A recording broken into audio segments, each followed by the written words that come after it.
I know one of the major criticisms from a partisan perspective of the Tories for your government is around the carbon tax. And I know that you and your colleagues can dismiss that as partisan, but I have to say, I was in PEI covering actually your cabinet retreat a few weeks ago, and the number of people who brought up, and they're not political, they weren't there covering politics, it was like a cab driver and somebody at the restaurant we went to dinner at, the number of people who brought up the price on carbon as something that they innately felt was making their life more expensive was actually very, it made a mark on me. And I'm wondering if your government, I understand the climate objectives that you have, but if you have given any thought to pressing pause on the carbon tax while the rest of life is so darn expensive.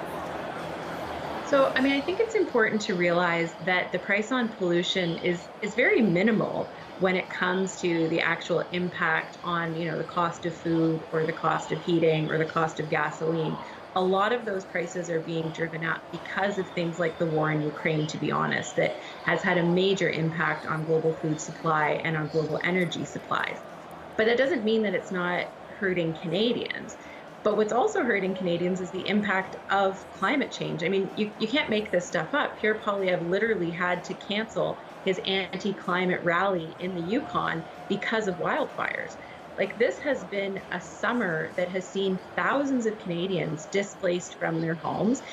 Climate change isn't just real, but it's really impacting people's lives in very tangible ways. In PEI, we saw when Hurricane Fiona came through, just the absolute devastation that it racked on people's lives. And so, there's going to be a cost of inaction as well, right? And so our government firmly believes that we have to fight climate change. We believe it's real. We know the Conservatives, still have questions about the science and the reality of climate. They don't have a plan when it comes to fighting climate change. And when honestly it comes to protecting Canadians' lives, their livelihoods, and their well-being. We know that we have to act now because we're only going to continue to see more extreme weather events. And certainly there are questions for the Conservatives about their plan or lack of specifics. I've put a number of them to them over the past 2 days. But my question to you is about the part of what you described as driving up costs that is in your control, right? That's the carbon tax. The stuff from Ukraine, the recovery from the pandemic, I understand those are exogenous factors. The carbon tax is in your control, and there are climate plans that exist in other jurisdictions, for example, just south of the border, that do not include any kind of punitive measures for consumers.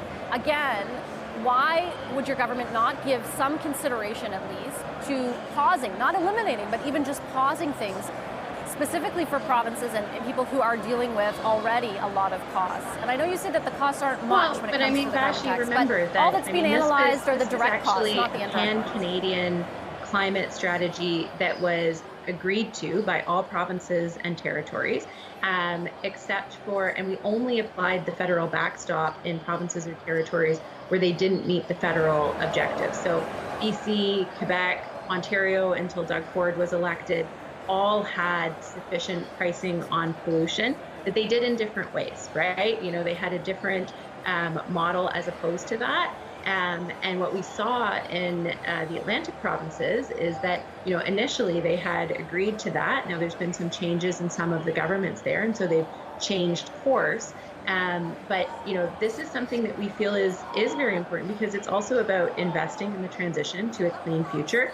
And remember that where the federal price on pollution applies, people also get the climate action incentive and rebate. So, they're getting up to, in some cases, $1,000 a year back. So 9 out of 10 Canadians are actually getting more money back than they're paying on the price on pollution, because at no point did we ever want the price on pollution to have an impact on individual Canadians.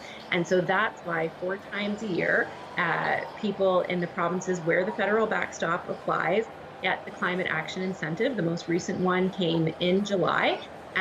And so that's why for us, it was always important that this was something that wasn't going to impact the affordability of Canadians. And we've been very consistent through that. Now, Mr. Poilievre has made this an issue and has spread a lot of misinformation, quite frankly, about the price on pollution at both the expense of, individuals, but also at the expense of being able to further advance climate action that we know is non-negotiable for Canadians. I mean, if you talk to someone who lost their house in Yeah, a but wildfire or who lost their house in a hurricane, like that's the issue. That's what we're trying to protect against, right? And we know that when we I'm had not extreme dismissing those heat, concerns, vulnerable and people. I am. No, but Vashi, it's Yeah, really I'm. important because these are real things that are impacting real people, and it's way more expensive But to so is the lose your ability house in a not to put a flood, roof a over your head. wildfire, or in a hurricane than what we're talking about with the price on pollution.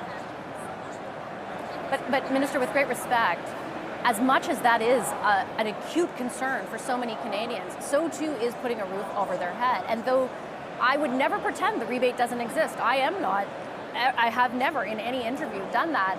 I can tell you, I'm not making it up, that people were coming up to me in the street in PEI saying that it was making their life more expensive. Again, I'm not asking whether you'd consider getting rid of it. I understand it's an integral part of your plan, but there are jurisdictions like the US, which your government has lauded for its own climate plan, that does not involve a tax on consumers of any kind.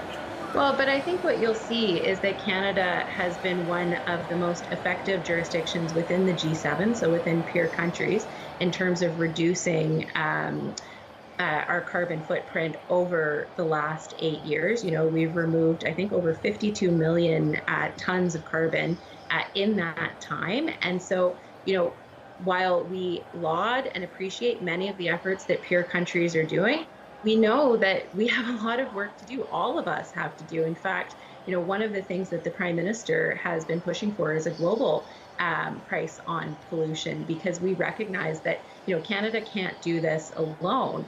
But I think you being at the Conservative convention right now, the question for them is, A, do they now believe climate change is real? Because the last convention, they refused to vote for that. And B, what is their plan? Polyev talks about technology over anything else, but we are actually investing billions of dollars in the green technology of the future right now. I was visiting a plant here in Hamilton where they're doing green hydrogen. They're leading the world, and that's thanks to the investments that the federal Liberal government has been making. So, many of the things that he's talking about, we're already doing, and we're doing faster and better than what he's proposing to put on the table. Okay, I'm out of time. Minister, I do appreciate your time this evening. Thank you so much.